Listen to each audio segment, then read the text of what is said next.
আকাশবাণী কলকাতা। স্থানীয় সংবাদ পড়ছি সংযুক্তা সিংহ। লোকসভা নির্বাচনের ষষ্ঠ দফায় আগামীকাল ৮টি রাজ্য ও কেন্দ্রশাসিত অঞ্চলের ৫৮টি আসনে ভোট নেওয়া হবে। এজন্য কাগজপত্র ও সরঞ্জাম নিয়ে ভোটকর্মীরা ভোট কেন্দ্রের উদ্দেশ্যে রওনা হয়েছেন। এই দফায় পশ্চিমবঙ্গে পুরুলিয়া, বাঁকুড়া, বিষ্ণুপুর, মেদিনীপুর, ঝাড়গ্রাম, কাঁথি, তমলুক ও ঘাটাল এই ৮টি ছাড়াও বিহারে ৮, হরিয়ানার ১০, জম্মু কাশ্মীরের ১, ঝাড়খণ্ডে ৪, দিল্লিতে ৭, ওড়িশায় ৬ এবং উত্তরপ্রদেশের ১৪টি আসনে ভোট গ্রহণ। সকাল ৭টায় শুরু হবে ভোট নেওয়া।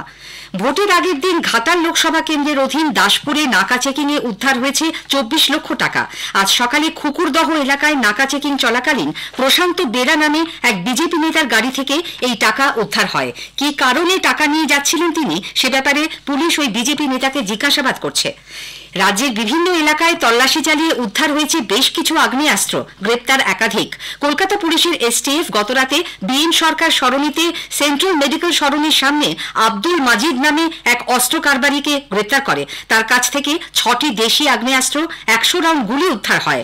অন্যদিকে গোপন সূত্রে পাওয়া খবরের ভিত্তিতে অভিযান চালিয়ে রাজ্য পুলিশের এসটিএফ গতকাল উত্তর ২৪ পরগনা ও পশ্চিম বর্ধমান থেকে ২ অস্ত্র ব্যবসায়ীকে গ্রেপ্তার করেছে।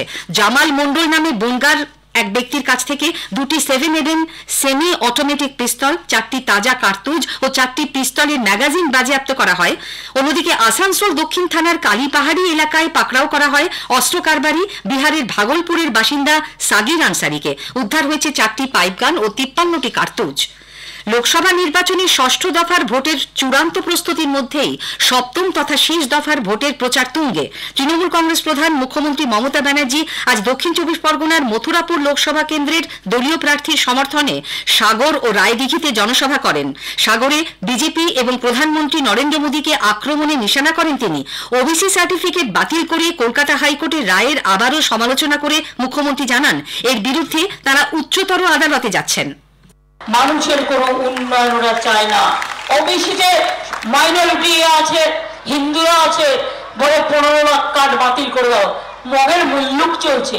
আমরা উচ্চ আদালতে যাব, আমি বিচারকের এই রায়টাকে মানছি না। মুখ্যমন্ত্রীর এই মন্তব্যের কড়া সমালোচনা করেছেন প্রবীণ বিজেপি নেতা কেন্দ্রীয় স্বরাষ্ট্রমন্ত্রী অমিত শাহ।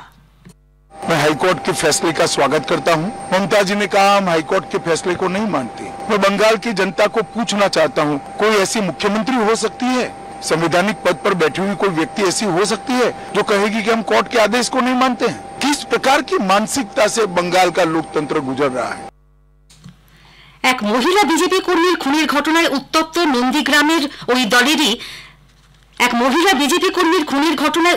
নন্দীগ্রামে ওই দলেরই এক নেতাকে গ্রেপ্তার করল পুলিশ। নন্দীগ্রাম ১ নম্বরের বিজেপি মণ্ডল সভাপতি ধনঞ্জয় ঘড়াকে তমলুকের বিজেপি প্রার্থীর মনোনয়ন পেশের দিন অশান্তির ঘটনায় গ্রেপ্তার করা হয়েছে বলে খবর। অন্যদিকে বুধবার রাতে সোনাচোড়ার মনসা বাজার এলাকায় দুষ্কৃতীদের হাতে মহিলা বিজেপি কর্মী রথিবালা আরি নিহত এবং তার ছেলে সঞ্জয় সহ ৭ জন জখম হওয়ার ঘটনায় হামলাকারীরা এখনো অধরা। নন্দীগ্রামের পরিস্থিতি আজও থমথমে, অনেক দোকানপাট খোলেনি, এলাকায় টহল দিচ্ছে পুলিশ। ক্ষিপ্ত জনতা গতকাল তৃণমূল কংগ্রেস কর্মী সমর্থকদের একের পর এক দোকানে ভাঙচুর চালিয়ে আগুন ধরিয়ে দেয়। হত্যাকারীরা রেহাই পাবে না বলে হুঁশিয়ারি দিয়েছেন নন্দীগ্রামের বিজেপি বিধায়ক বিরোধী দলনেতা শুভেন্দু অধিকারী।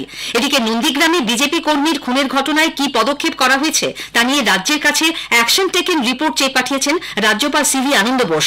দুষ্কৃতী হামলায় গুরুতর জখম নন্দীগ্রামে বিজেপির তপশিলি মোর্চার সম্পাদক সঞ্জয় আরি আশঙ্কাজনক অবস্থায় কলকাতার একটি বেসরকারি হাসপাতালে ভেন্টিলেশনে রয়েছেন।